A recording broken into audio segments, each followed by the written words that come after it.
इजाजत नहीं दूंगा, तुम मेरे लश्कर के अलमदार हो।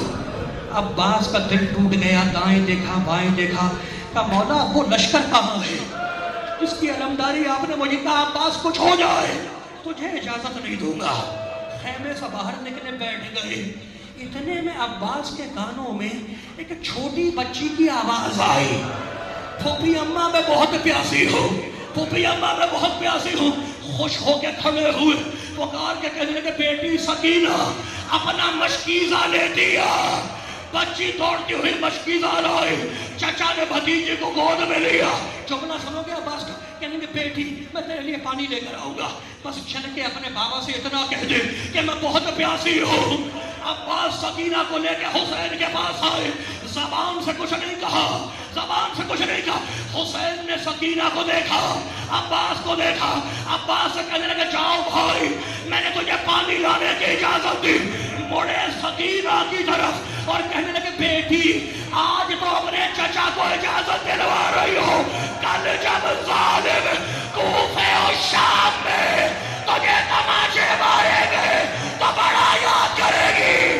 रावी कहता है कि कूफे और शाम के बाजार में जब सकीना को तमाचे पड़ते तो हर तमाचे में कहती चचा मेरी मदद को आओ, चचा मेरी मदद को आओ। सुनो खुदा तुम्हें आबाद रखे, आखिरी जुमले सुन लो। वो अली का शेर बेटा अब्बास, बिगड़े तेवरों वाला अब्बास जाने लगे। हुसैन ने रोक दिया, कहा भाई रुक जाओ, भाई रुक जाओ। कहा मौला हुक्म, कहा मैंने तुम्हें इजाजत दी है, जरा बहन ज़ैनब से तो इजाजत ले लो।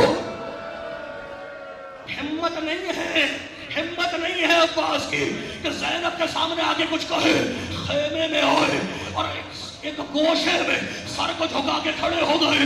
बीवी की निगाह पड़ी, कहा भाई मैं समझ गई क्यों आए हो, जब हुसैन ने मना नहीं किया तो बहन कौन है तुझे रोकने वाली। लेकिन भैया अब्बास एक जुमला सुनते जाओ।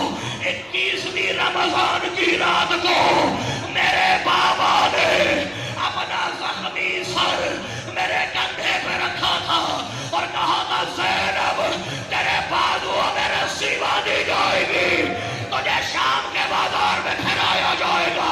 तो मैं सोचा करती कि जिसका बाप ऐसा भाई हो किसी की क्या मजाल कि उसकी बहन के बाजुओं में रस्सी बांध दे।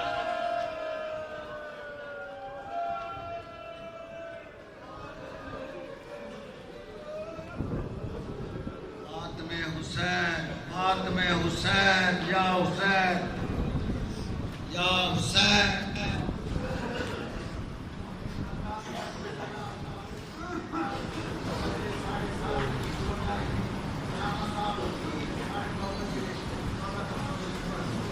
भाई